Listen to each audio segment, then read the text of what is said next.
Hi friends, ఈ రోజు అయితే దసరా కదా, అందరికీ హ్యాపీ దసరా. ఈ రోజు అయితే నేను కానీ పొద్దున్నే లేసి అంత పని అయితే చేసి మంచిగా తలస్నానం అయితే చేసి కిందకైతే పోతున్నా పిల్లల్ని పిలుచుకురావడానికి అయితే. ఇక్కడైతే ఇంకా అంతకు మించి ఏం చేయలేం, పూజలు అవి ఏం చేసుకునేకుండా కింద అయితే ఉంటే పిల్లల్ని పిలుచుకొని పోయేదానికి ఒక అక్క అయితే కనిపించింది, తెలుగు అక్కే. ఆ అక్కకైతే బస్సు ఎక్కడెక్కాలో తెలియదంట పాపం.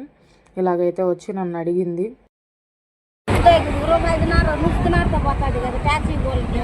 దువారు ఇట్లా పో, స్ట్రైట్ గా పోయేసి ఇట్లా తిరిగి ఫ్లైఓవర్ ఎక్కి పోవాలనుకుంటా నేను.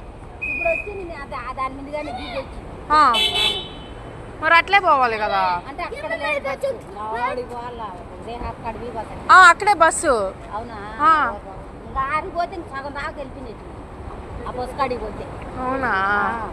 అక్కడికని అయితే తెలీదు. నేను ఈ వీడియో రికార్డ్ చేసినట్టయితే బయట పనిచేసే వాళ్ళ కష్టాలు అయితే పాపం ఇలాగైతే ఉంటాయి. అయితే కామెంట్ చేసి లైక్ కొట్టండి. Bye bye.